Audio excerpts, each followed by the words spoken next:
Diferentemente dos partidos políticos, nessa reunião com a imprensa, tem uma equiparação entre homens e mulheres. Equidade. Eu estou achando que tem mais homens do que mulheres ainda. Mas, de qualquer forma, já tem muitas mulheres. Bem, meus companheiros e companheiras, o objetivo dessa conversa é uma apresentação do governo para a imprensa que faz a cobertura da Presidência da República aqui dentro do Palácio. Faz 12 anos que eu deixei a presidência. Estou de volta, eu acredito, mais experiente, mais maduro, mais consciente do que tem que acontecer nesse país. E vocês sabem que nós estamos apenas há 12 dias hoje, está completando 12 dias que estamos no governo. Nós nem ainda terminamos de montar o governo, porque até agora foram indicados pouca gente. Nós estamos no momento de fazer uma triagem profunda, porque a verdade é que o Palácio estava repleto de bolsonaristas, de militares, e nós queremos ver se a gente consegue corrigir para que a gente possa colocar funcionários de carreira, de preferência funcionários civis, ou que estavam aqui, ou que foram afastados, ou que estão em outro departamento, para que isso aqui se transforme num gabinete civil, sabe, num presidente da República com maneira e convivência com a sociedade com mais civilidade do que vocês estiveram acostumados nesses últimos 4 anos. Nós estamos no momento em que estamos conversando com os ministros que pode oferecer proposta de trabalho imediata. Por exemplo, eu fiz reuniões com a ministra da Saúde, porque nós já podemos apresentar em poucos dias uma nova política de vacinação nesse país. Nós já podemos apresentar a recuperação da farmácia popular, nós já podemos apresentar de volta o programa Brasil Sorridente, nós já poderemos apresentar algumas coisas na área da saúde que estavam paralisadas há muito tempo. Eu já fiz reunião com os companheiros ministros que tratam da questão do desenvolvimento e política social, o companheiro Wellington, também já está preparando coisas para que a gente possa apresentar ainda esse mês. Eu fiz reunião, vou fazer hoje reunião com o Ministério da Cidade, vou fazer reunião com o Ministério do Transporte, porque também eles têm coisa para apresentar e a gente, então, vai começar, a partir desse mês, viajar ao Brasil para anunciar algumas coisas, retomada de obras que estavam paralisadas há 4 anos, há 5 anos, há 6 anos, há 7 anos. Tem muita coisa paralisada, são quase 14 mil obras. Só na educação são quase 4 mil obras de coisas que estão paralisadas, que vai de creche a Instituto Federal. E nós, então, vamos tentar pegar essas obras que já têm projeto, que já foram aprovados, sabe, a questão ambiental, e essa obra que já está, às vezes, mais da metade construída, nós vamos começar imediatamente a retomar essa obra para que o governo comece a funcionar muito rapidamente. Isso vai valer para o Ministério do Transporte também, porque tem muitas rodovias no Brasil totalmente esburacadas, é preciso começar um processo de recuperação. Na questão da educação também, ontem eu tive reunião com o ministro, ou seja, para perceber tudo que a gente tem que começar a fazer imediatamente, a começar de tentar recuperar a qualidade do ensino para as crianças que voltaram depois do Covid, sabe, de forma muito precária. Nós vamos ter um trabalho imenso para recuperar a capacidade de aprendizado dessas crianças. Então, em cada área, nós vamos tentar começar a trabalhar imediatamente, mesmo com esse processo de montagem do governo, porque ainda nós temos que discutir, sabe, todo o segundo escalão do governo. Nós temos que discutir as empresas públicas, nós temos que discutir os conselhos, e tudo isso a gente vai fazer com muito tempo, com muita tranquilidade, para que a gente não possa e não precise cometer nenhum erro. Vocês sabem que nós estamos vivendo um momento sui generis nesse país. Eu e a Janja ainda não temos casa para morar. Quando eu ganhei as eleições em 2003, o Fernando Henrique Cardoso me fez a gentileza de permitir que eu ficasse quase 40 dias na Igreja do Torto, até tomar posse, então, ir para o Palácio do Alvorada. Agora não foi possível, porque o Guedes estava morando na Igreja do Torto. Quando ele saiu, dia 20 de janeiro, eu e a Janja, de 20 de dezembro, eu e a Janja vamos lá fazer uma visita para ver se era possível a gente morar. O Torto precisa ser recuperado, parece uma coisa abandonada, apesar do Guedes estar morando lá. Ou seja, tem coisa totalmente deteriorada, e eu espero que a gente possa, dentro do mais rápido tempo possível, a gente tentar dar uma reparada no Torto para a gente poder começar a frequentar o Torto. O Alvorada, eu fiquei decepcionado, porque eu herdei o Alvorada do Fernando Henrique Cardoso, eu herdei uma coisa bastante tranquila, o sofá que eu já tinha sentado, porque eu já tinha feito reunião com o Fernando Henrique Cardoso, sabe? O Fernando Henrique Cardoso me levou para ver o quarto, me levou para ver o banheiro, estava tudo arrumado, do jeito que ele saiu, eu entrei, sem nenhum problema. Dessa vez, eu achava que ia ser a mesma coisa. Acontece que, quando você entra no palácio, está tudo desarrumado. Ou seja, a sala que tinha sofá já não tem mais, sabe? O quarto que tinha cama já não tinha mais cama, ou seja, estava totalmente... Sabe? Eu não sei como é que fizeram, eu não sei por que fizeram, não sei se eram coisas particulares do casal, mas levaram tudo. Então, a gente está fazendo uma reparação, sabe? Porque aquilo é um patrimônio público, tem que ser cuidado. Vocês sabem que, em 2005, eu fiz uma grande reforma no Palácio do Alvorada. Nós fizemos um acordo com a Abdib, que era uma associação empresarial. Eles fizeram gratuitamente a reforma do Palácio, sabe, entregaram. Oscar Niemeyer veio me visitar para ver a reforma que tinha sido feita. E agora o Palácio está uma coisa assim, pelo menos a parte de cima está uma coisa como se não tivesse sido habitada, porque está tudo desmontado, não tem cama, não tem sofá. Ou seja, não sei, possivelmente se fosse dele, ele tinha razão de levar mesmo. Mas ali é uma coisa pública, eu não sei por que tem que levar a cama embora. Troca o colchão e troca a roupa de cama e dorme à vontade. Nós vamos levar um tempo, Eu estou preocupado porque, se você for fazer licitação para comprar um colchão ou para fazer uma cama, nós vamos demorar 90 dias. E eu, sinceramente, estou cansado de ficar no hotel, porque não é o local adequado para você governar um país. E parece até uma coisa irônica, né? Ou seja, acho que nunca antes na história do Brasil, eu sou obrigado a voltar a dizer isso, um presidente da República não teve onde morar. Sabe? Não tem onde morar. Ou seja, tem pessoas que me ofereceram casas para morar, sabe? E eu não quero morar como se fosse um clandestino. Se tem um lugar para o presidente morar, eu quero entrar lá dentro e morar, sabe, decentemente. Nós estamos tentando fazer a reforma. Eu não sei quanto tempo vai demorar ainda, porque vai depender de fazer um acerto com o Tribunal de Contas para saber se é possível comprar as coisas em caráter emergencial, sem passar por um processo de esperar 90 dias numa licitação para comprar uma cama, para comprar um colchão. Sabe? Senão, nós vamos ficar no hotel, sabe, mais tempo do que é necessário. E lá no hotel está eu, a Janja e 2 cachorrinhas que nós trouxemos, ou seja, porque nós iríamos abandonar as nossas cachorrinhas, sobretudo a resistência, que tem muito a ver com a minha volta à presidência da República. Vocês devem ter recebido, se não receberam, foi falha nossa, porque eu decidi que, depois que terminou a transição, era importante que vocês recebessem o relatório geral da transição e, ao mesmo tempo, vocês recebessem o relatório por ministério.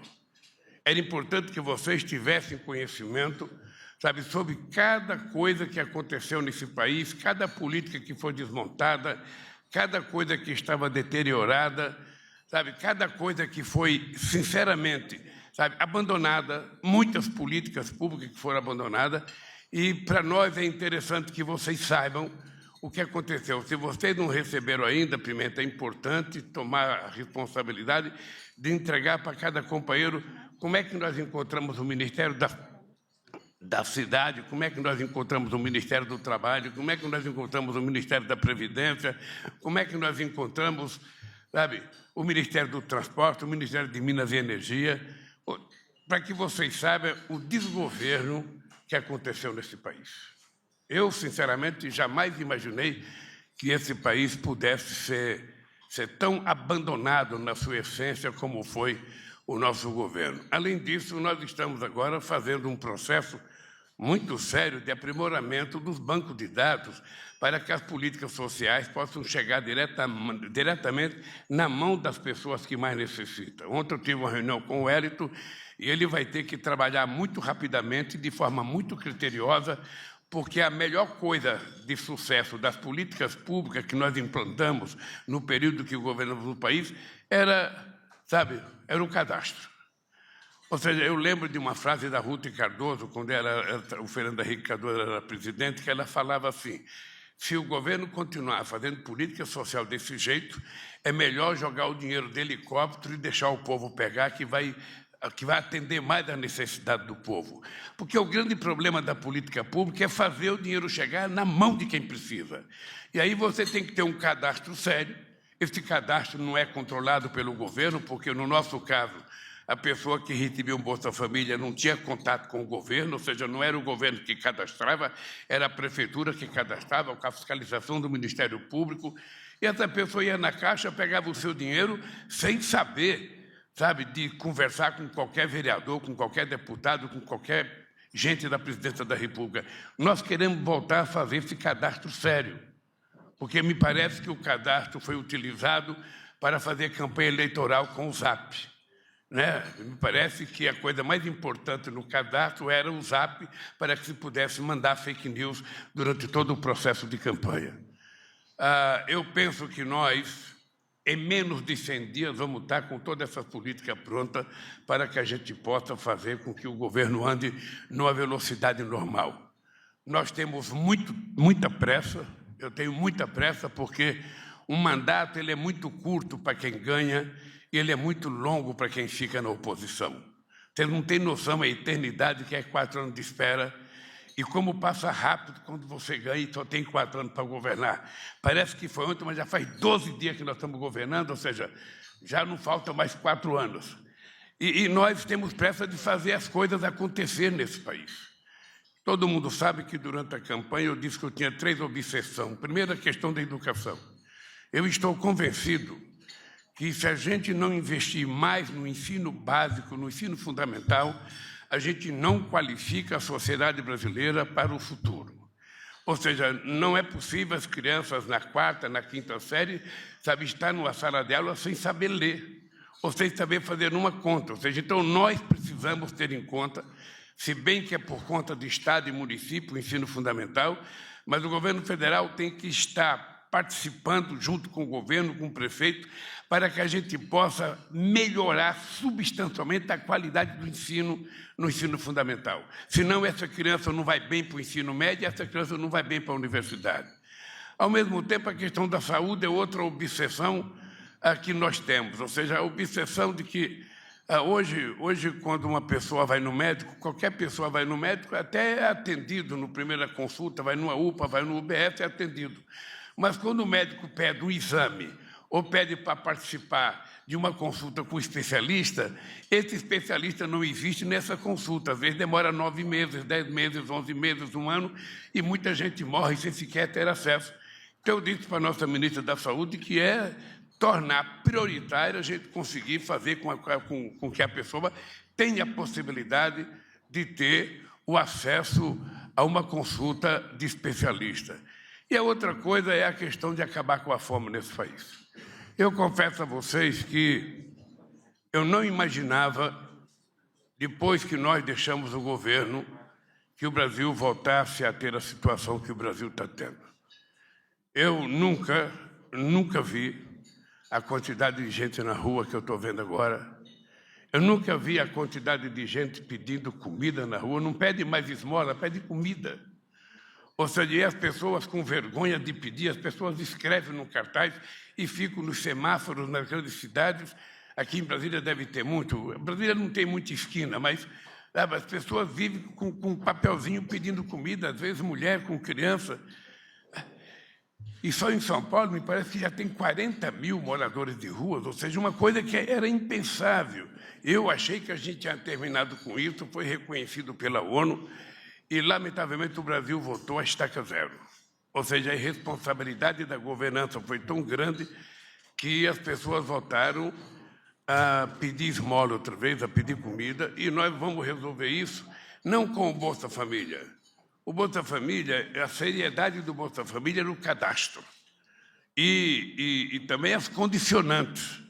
Você não pode dar dinheiro para uma pessoa sem ter algum compromisso da pessoa. E qual era a grandiosidade do Bolsa Família? Primeiro, a obrigatoriedade das crianças em idade escolar estarem na escola. Se elas não estiverem na escola, a mãe não recebe o Bolsa Família. A segunda condicionalidade era as vacinas. Tem que ter cartão de vacina e as pessoas têm que tomar as vacinas.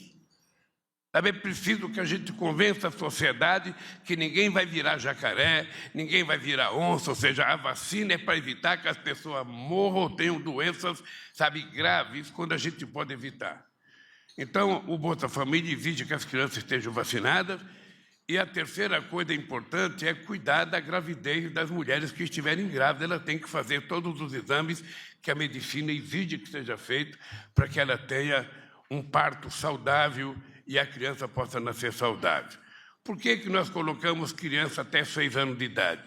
É porque é exatamente nesse período em que a criança tem a formação, do seu cérebro. E se ela não comer as calorias e as proteínas necessárias, essa criança pode ter alguma sequela, e nós, então, achamos que nós temos que cuidar disso. E nós achamos que é obrigação do Estado assumir a responsabilidade, se é o Estado que é responsável por quase tudo que acontece nesse país. Tem muita gente que aprendeu a negar o Estado, tem muita gente que acha que tudo do Estado é ruim.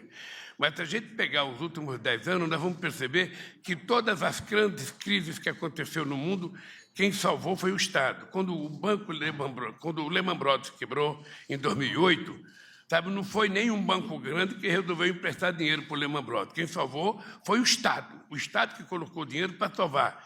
Aqui o Fernando Henrique Cardoso já tinha salvado o banco quando ele criou o PROE. Vocês estão lembrados, no começo do governo do Fernando Henrique Cardoso. E agora, quando teve a pandemia, não teve nenhum banqueiro que resolveu bancar a vacina, resolveu bancar. Quem é que resolveu? O Estado. É o Estado que tem que colocar dinheiro para garantir que as pessoas recebam alguma coisa para comer. É o Estado que tem que financiar a vacina. Lamentavelmente, nós tivemos um presidente que não teve competência de comprar vacina, brincou com a doença e gerou com que, embora a gente tenha até apenas 3% da população mundial, nós tivemos 11%, 12% das pessoas que morreram por conta do Covid. Ou seja, é um disparate e mostra a irresponsabilidade de um governo que agiu quase como se fosse um genocida. Bem, isso fez com que a gente voltasse para o governo na eleição mais difícil que eu já participei na minha vida. Todo mundo aqui sabe que eu sou, especialista em participar de eleição. Já perdi muita eleição, mas eu nunca participei de uma eleição tão difícil como essa. Eu não sei se vocês já fizeram as contas de quanto dinheiro foi colocado em ação nessa campanha, se você levar em conta, as isenções, as desonerações, os financiamentos, como esse último da Caixa de 8 bilhões de dólares para emprestar dinheiro para as pessoas que estavam recebendo Auxílio Brasil, ou seja, para as pessoas pagar 3,45% de juro, ou seja, isso dá 40% de juro ao ano, é 3 vezes a Selic praticamente.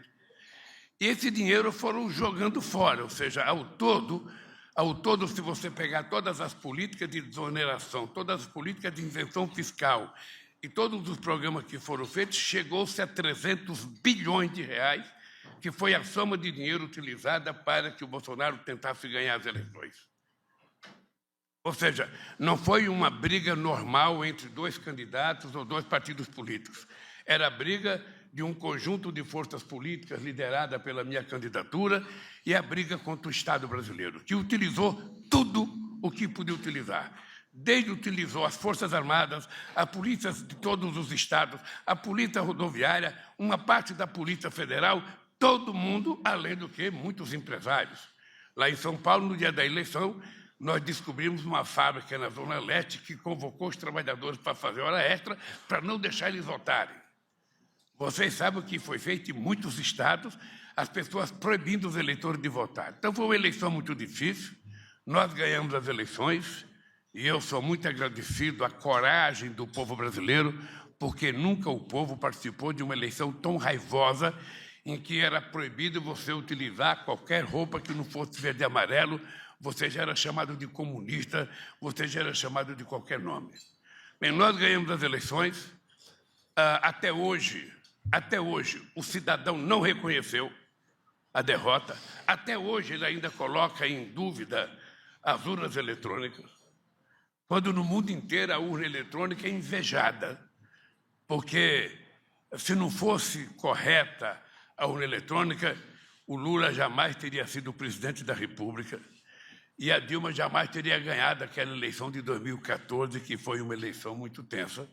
E a urna eletrônica é perfeita, porque a gente fica sabendo 2 horas depois quem ganhou. Sabe? A coisa mais extraordinária é que você não tem que esperar dias e dias votando aquela cédula do tamanho de um caderno. Sabe? Não, aqui é o seguinte, o cidadão vai e vota e com 2 horas ele sabe quem ganhou as eleições. Esse cidadão continua ainda desacreditando na urna. Eu, sinceramente, quero dizer da minha admiração pela justiça eleitoral e pelo comportamento corajoso, sobretudo do presidente do TSE, do Alexandre de Moraes, que teve um papel extraordinário nesse processo eleitoral, tentando repudiar todas as falsas acusações e a indústria de fake news que foi utilizada durante o processo eleitoral. Eu não sei se algum de vocês já tinham tido a experiência de uma verdadeira fábrica de mentiras que foi montada nesse país, possivelmente igual ou maior do que a do Trump nos Estados Unidos. É uma coisa extraordinária. Eu de diabo a demônio, a tudo eu fui. As mentiras são as mais absurdas e aquelas coisas que você não acredita que alguém acredite. É impressionante, coisa que você fala, não é possível, ninguém vai acreditar nisso, e acreditam. E acreditam. Ou seja, então foi uma vitória que eu reputo a mais importante vitória que eu consegui em todas as disputas minhas. Aliás, eu acho que foi a eleição mais importante que esse país já teve depois da primeira eleição de 1989. Aquela tinha um simbolismo de fazer muitos anos que ninguém votava. Eu mesmo, que estou com 77 anos, votei pela primeira vez para presidente da República, em 89 eu votei em mim, a segunda vez eu votei em mim, a terceira vez eu votei em mim, a quarta vez eu votei em mim, a quinta vez eu votei em mim, na sexta eu já votei na Dilma. E agora voltei a votar em mim outra vez, porque eu estou acostumado a votar em mim, então sempre que eu puder eu estou lá, que eu tenho certeza que eu não vou anular o voto. Bem, nós estamos... Eu queria dizer para vocês que eu estou com uma obsessão. Eu estou com obsessão porque eu sempre fico orgulhoso, porque todas as pesquisas que são feitas, elas mostram que eu sou considerado o melhor presidente da história desse país. Então, vocês precisam saber que a minha volta é para fazer mais e melhor. Eu não posso sequer empatar com os meus governos, eu tenho que fazer mais. Então, eu tenho que trabalhar mais, eu tenho que me dedicar mais, eu tenho que inventar coisas novas para que a gente possa, outra vez, recuperar o brilho e o sorriso na cara do povo brasileiro, o brilho da esperança, das pessoas que acreditam que esse país vai dar certo. Eu tenho muito orgulho de ter chegado à 6ª economia do mundo, eu tenho muito orgulho desse país ser um grande protagonista internacional e fico muito feliz com a quantidade de telefonemas de presidente da República pela minha vitória aqui. Eu não sabia que o Brasil chamava tanta atenção e nós recebemos telefonemas de quase todos os países do mundo. E depois dessa estupidez que foi feita no último domingo, eu recebi outra vez uma quantidade de telefonemas de todos os presidentes do mundo, todo mundo preocupado com o processo democrático no Brasil. Para terminar, eu queria dizer para vocês o seguinte, eu ainda estava embevecido, sabe, com a festa da posse. Eu recebi um telefonema do escritor Fernando de Moraes, depois da posse, ele dizendo para mim, presidente, eu, em 72, fui à posse do Perón, quando ele retornou ao governo da Argentina. E foi a posse mais extraordinária que eu vi, e eu não imaginava que alguém pudesse repetir. Aí ele me liga para dizer, olha, a posse foi 10 vezes mais bonita que a do Perón. Ela não só foi bonita pela quantidade de gente, pelo simbolismo da alegria do pessoal, era quase como se as pessoas estivessem sendo libertadas de um pesadelo, como ela foi bonita pelo simbolismo do povo colocar a faixa no meu pescoço. Aquilo foi uma ideia, sabe, da Janja e das pessoas que cuidaram da posse, e foi uma ideia genial, porque ali tinha catadoras de papel, ali tinha índio, ali tinha aquele menino que estava lá, era filho de uma catadora de papel, tinha portador de deficiência, ou seja, a gente tentou mostrar ao povo. A única coisa que eu não queria era que o Bolsonaro me passasse a faixa. Era a única coisa que eu não queria. Sabe? E ainda nós fizemos, sabe, tivemos o orgulho de levar a cachorrinha, de levar a resistência, que ela é o símbolo, aquela cachorrinha, desde que eu fui para a Polícia Federal, ela apareceu lá, ela foi cuidada, ela dormia com vários companheiros que estavam lá. Foi um companheiro metalúrgico de São Bernardo, que trabalha em Ribeirão Pires, que começou a cuidar dela em primeiro lugar. Sabe, depois a Janja viu a cachorrinha, pegou a cachorrinha, levou no veterinário, descobriu que ela estava com problema, tratou da cachorrinha, levou para casa. Eu casei e adotei a cachorrinha, sabe? Adotei a outra cachorra também, que a Janja tem. E eu fiquei pensando, era muito sintomático levar essa cachorrinha para a posse. Era muito, era que ela subisse a rampa comigo. Porque ela passou frio, ela passou fome, ela não passou porque o pessoal dava comida. Mas ela, sabe, viveu numa situação muito difícil. Então eu falei, bom, é simbólico essa cachorrinha comigo, porque ela faz parte da minha vida agora, fez parte da minha prisão, fez parte da minha libertação, ou seja, fez parte da minha vitória, e obviamente que ela tem que fazer parte do meu governo agora. Então, gente, eu estava tão feliz com a minha posse, foi uma coisa tão extraordinária, tanta gente do exterior que veio, que eu jamais imaginei que uma semana depois iria acontecer o que aconteceu aqui. Se vocês perguntarem para mim, ô Lula, você sabia que ia acontecer o que ia acontecer? Eu não sabia. Não sabia e nem previa que ia acontecer, porque as informações que nós tínhamos e as fotografias que me mostravam era que os acampamentos estavam diminuindo, de que na sexta-feira o acampamento tinha no máximo 150 pessoas, com a perspectiva de na segunda-feira não ter mais. No sábado começou a chegar mais ônibus e me disseram que os ônibus não iam conseguir entrar lá e que não ia permitir que mais gente entrasse lá. Ora, ninguém pode proibir as pessoas de fazerem passeata. Eu mesmo já vim a Brasília e já fiz dezenas de passeatas. Então, eu jamais poderia proibir que alguém fizesse uma passeata protestando contra o governo. Eu jamais. Mas não era uma passeata qualquer protestando contra o governo. Era uma passeata pedindo golpe. E eu fiz uma reunião com os comandantes das Forças Armadas, com o ministro Zé Múcio, com o GSI e com alguns ministros, tentando mostrar que, por menos do que isso, muita gente foi presa, foi torturada e muita gente morreu na década de 70. Eu lembrava às pessoas que a presidenta Dilma era, por menos do que isso, ela foi presa 3 anos e meio, ela tomou choque, onde vocês nem podem imaginar que a pessoa vai tomar choque, e tomou choque muito tempo, porque ela era contra a ditadura militar. Agora eles se manifestaram não contra uma ditadura, contra um governo eleito democraticamente pela maioria do povo brasileiro, e eles ficavam na porta do quartel gritando golpe, gritando golpe, gritando golpe, e ainda hoje... Sabe, eu vi uma declaração esse dia do Bolsonaro, não sei se foi ontem, ele ainda não acredita no processo eleitoral. Ele ainda continua duvidando da urna eletrônica. Ou seja, é um cidadão que tem um problema de desequilíbrio mental. Sabe, um cidadão que foi eleito tantos anos pelo voto eletrônico e nunca questionou, ele agora que perdeu, resolve questionar. Então, o que aconteceu foi um alerta muito grande, que nós temos que ter mais cuidado, nós temos que saber que a gente ganhou uma eleição, nós derrotamos o Bolsonaro, mas o bolsonarismo está aí. O bolsonarismo está aí, e o bolsonarismo fanático é uma coisa muito delicada, porque eles não respeitam ninguém, eles não respeitam gênero, não respeitam idade, não respeitam nada, eles se dão no direito de ofender todo mundo que não pensa igual a eles.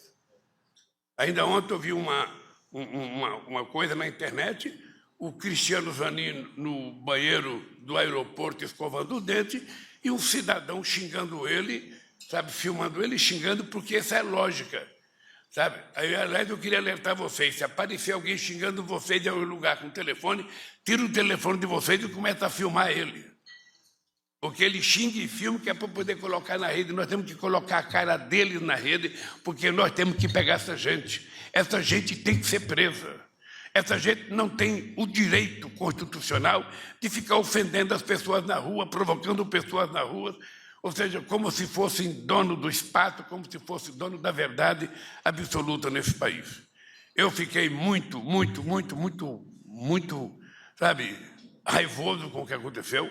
Eu estava em Araraquara fazendo uma visita por conta de um desastre que houve em Araraquara, uma chuva muito forte, que fez um buraco muito grande, uma cratera, e caiu uma família, 6 pessoas dentro do carro, caíram dentro do buraco e morreram todas as pessoas.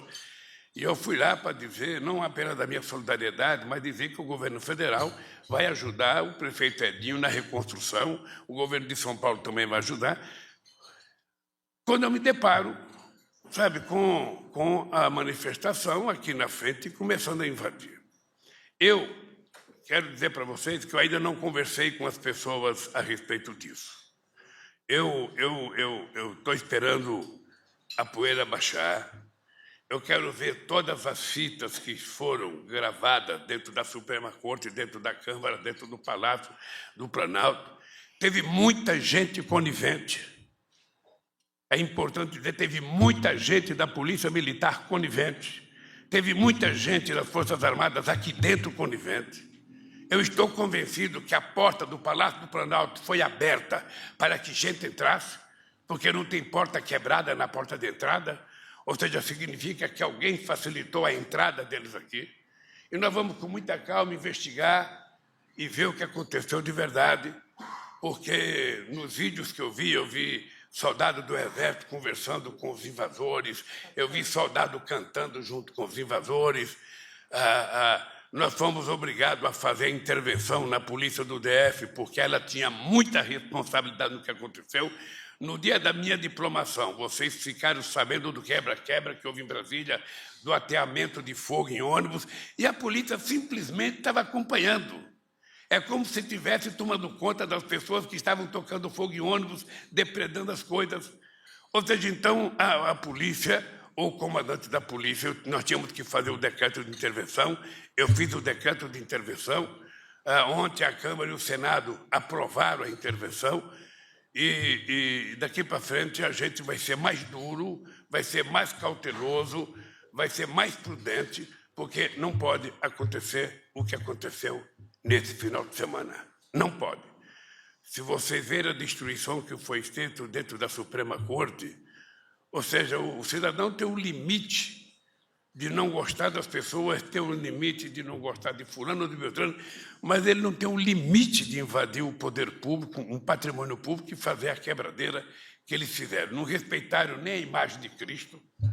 Aqui nós tínhamos um relógio que Dom João VI veio e trouxe para o Brasil. Sabe, as pessoas não respeitaram nada. Eles só respeitaram a minha sala. Só respeitaram a minha sala, porque como eles achavam que estava dando um golpe, eles que estavam, não vamos quebrar porque o Bolsonaro vai votar. Eu acho que foi esse o pensamento dele. Mas a sala da Janja, que é vizinha da minha, eles, sabe, bagunçaram muito a sala da Janja.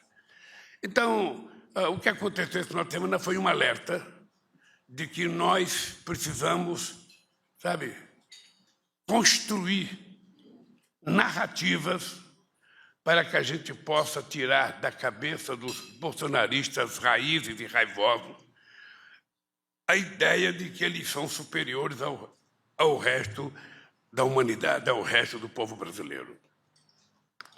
E eu acho que o Pimenta está é o ministro da SECOM, vai ter que trabalhar, vai ter que construir narrativas, construir novas ideias. Não é apenas governar bem, porque isso nós vamos governar com muito mais competência do que ele, eu não tenho dúvida disso. Mas não é apenas governar bem, é construir uma narrativa para que a gente restabeleça a paz, a tranquilidade e a harmonia nesse país. Eu quero que os pais voltem a conversar com os filhos, eu quero que as noras voltem a conversar com a sogra, eu quero que os irmãos voltem a conversar com os irmãos, embora cada um continue com o seu pensamento político. Eu não quero saber se um soldado qualquer votou no Bolsonaro ou não votou no Lula. Eu não quero saber se um general não votou no Lula. Não é essa a minha preocupação. A minha preocupação é que quem tem e participa de carreira de Estado tem que pensar nesse país e tem que servir ao país. E não pode ter lado. O lado deles é o cumprimento daquilo que está garantido na Constituição como função de cada um de nós.